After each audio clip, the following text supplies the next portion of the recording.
नमस्कार साथियों, जय हिंद। आज बात करेंगे अभिजीत दिपके और उनके कुछ साथी लोगों के जो इस समय महात्मा गांधी, विनोबा भावे और स्वामी विवेकानंद इन सब का एक मिश्रण, एक मिश्रित पर्सनैलिटी बनकर सामने आ रहे हैं। साथियों, स्कूल्स जो होते हैं, खासकर सरकारी क्षेत्र के स्कूल जो हैं, इसमें कोई शक नहीं कि भारत में सार्वजनिक क्षेत्र के, सरकारी क्षेत्र के स्कूलों में आप जाते हैं तो आपको बहुत अच्छी फीलिंग नहीं होती उन स्कूलों के हालात देखकर। खासकर जो ग्रामीण इलाके हैं उन स्कूलों के हालात देखकर ऐसा लगता है कि आज़ादी के 80 साल हो जाएंगे, 79 साल हो चुके हैं, हमारे सरकारी स्कूल ऐसे क्यों नहीं हैं जैसे कि होने चाहिए। खास करके जब आप विदेशों में जो पब्लिक सेक्टर के उनके स्कूल्स हैं उनको देखते हैं तो आपको और ज़्यादा यह फीलिंग आती है कि हमारा ये हाल क्यों है। वैसे तो सार्वजनिक अस्पताल, सरकारी अस्पताल भी जाते हैं तो आपको ऐसी एक फीलिंग आती है, और भी कई जगह। लेकिन मुद्दा ये भी है कि सरकारी स्कूलों के जो हाल हैं, क्या ये हाल सिर्फ मोदी सरकार के दौरान हुए हैं? क्या 7-8 दशकों में जो नहीं हो पाया, भले ही उसका कारण कुछ भी था, क्या उसको एक सरकार तुरंत दुरुस्त कर सकती है?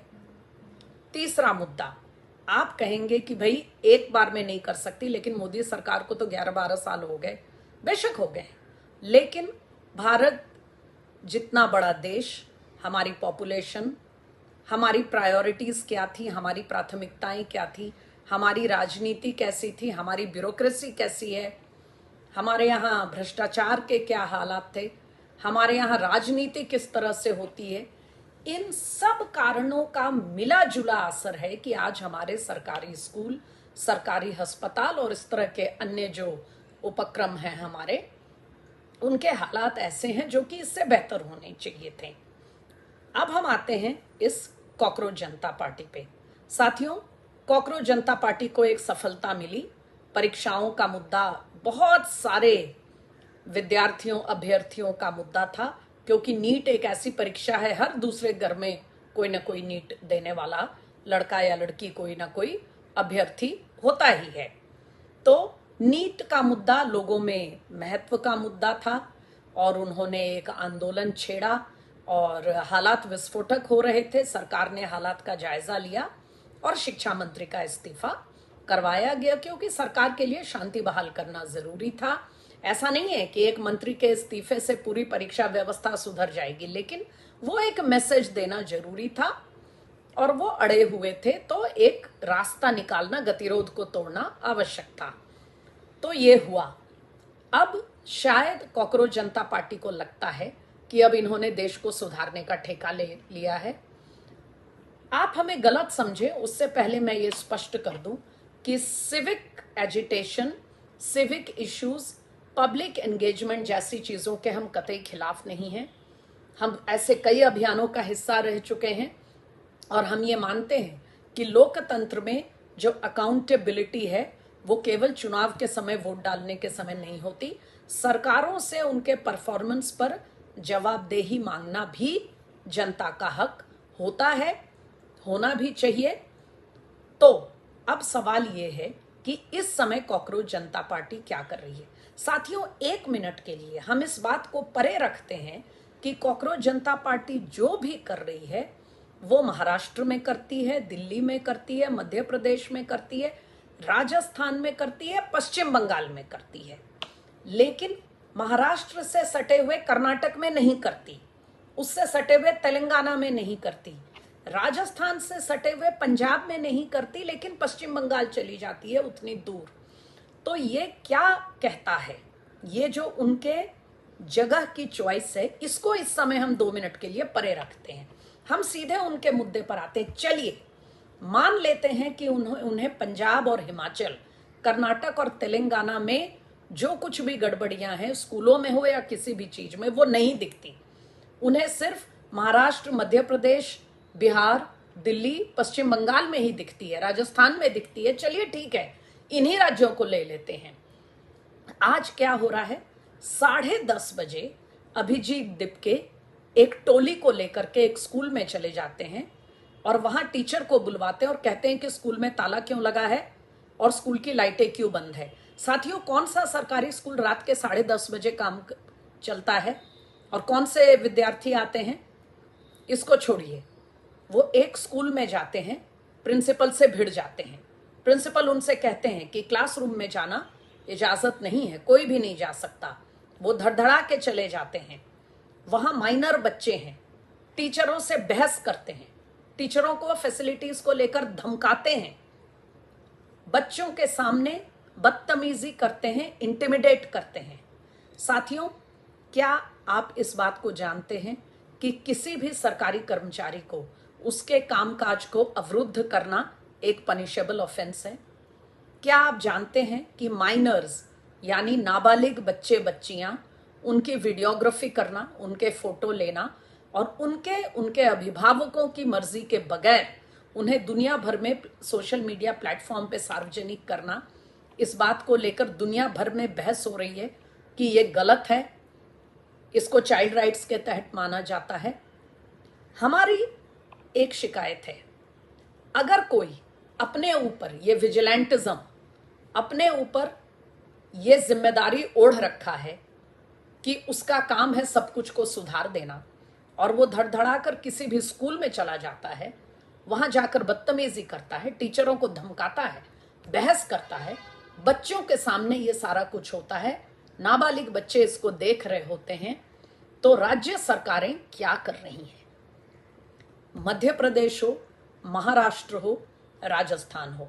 हालांकि हमें सूचना मिली है कि अब राजस्थान सरकार की ओर से एक ऐसा सर्कुलर आया है राजस्थान के सब सरकारी स्कूलों को कि बिना इजाजत, अनऑथोराइज्ड, जो कोई भी जिसको ये अधिकार नहीं है, अनधिकृत लोग अपनी मर्जी से स्कूलों में घुस नहीं सकते। देखते हैं उसका क्या असर होता है।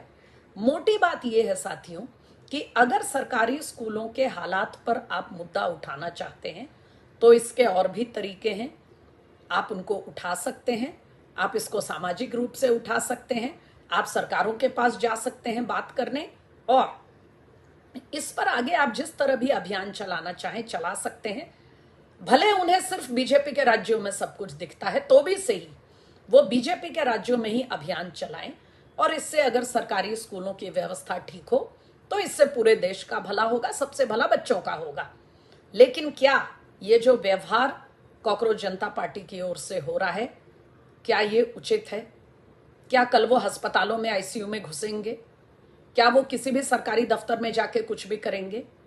कल को वो पुलिस स्टेशंस में घुसेंगे और वहां की फैसिलिटीज पे चिल्लाएंगे? परसों वो सेना में जाकर घुसेंगे।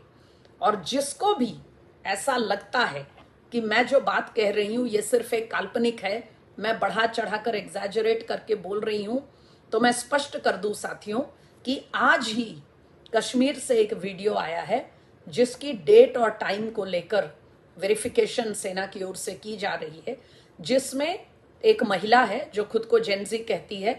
क्षमा कीजिएगा, चेहरे से लगता नहीं वो जेनजी है, लेकिन हम क्या किसी की उम्र का अंदाजा लगाएं। उसने खुद को जेनजी कहा। उसकी शिकायत ये थी कि वो कश्मीर में एक टूरिस्ट के तौर पर घूमने गई थी और कश्मीर में एक सड़क ऐसी थी जिसको सेना ने, पुलिस ने बैरिकेड किया था, क्योंकि उसके आगे जैसी खबर मिली है कि कोई सिक्योरिटी का मुद्दा नहीं था, मौसम के चलते, मौसम खराब होने के जो इंडिकेशंस आए थे उसको देखते हुए उसे सैलानियों के लिए सुरक्षित नहीं है ऐसा समझकर उस सड़क को बैरिकेड किया गया था। तो उस महिला ने तमाशा खड़ा कर दिया और कहा ये कि हम जेनजी हैं, हम ये सब बर्दाश्त नहीं करेंगे, आप हमें जाने से रोक नहीं सकते। सीनियर को बुलाओ ना।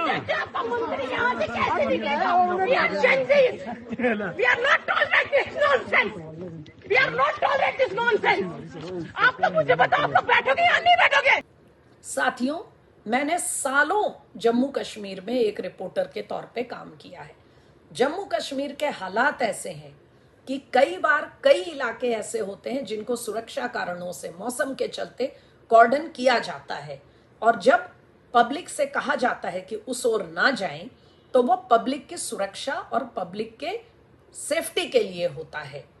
जो लोग इस तरह का व्यवहार कर रहे हैं, साफ तौर पर ये जो जेन-ज़ी का पूरा मामला चल रहा है ना साथियों, कि अपने आप को जेन-ज़ी कहकर आप कहीं भी जा सकते हैं, किसी भी रूल को चैलेंज कर सकते हैं और कोई भी कानून तोड़ सकते हैं। क्षमा कीजिएगा, ये ज्यादा दिन चलने वाला नहीं है। ये बुलबुला फटेगा और जब फटेगा तो इस बुलबुले के फूटने का सबसे बड़ा नुकसान हमारे देशभक्त, हमारे कर्मठ, हमारे मेहनती, हमारे एम्बिशियस जेन-ज़ी वालों का ही होगा। क्योंकि इस तरह के व्यवहार को देखकर, कभी इस कॉकरोच जनता पार्टी का व्यवहार, कभी कश्मीर में उस महिला का व्यवहार, इसके चलते पूरी जेन-ज़ी इसके लपेटे में आने वाली है और ये बिल्कुल तय है। और यही बात आज जम्मू कश्मीर के मुख्यमंत्री उमर अब्दुल्ला ने भी खुद कही है। उनका ट्वीट आप देख सकते हैं। धन्यवाद।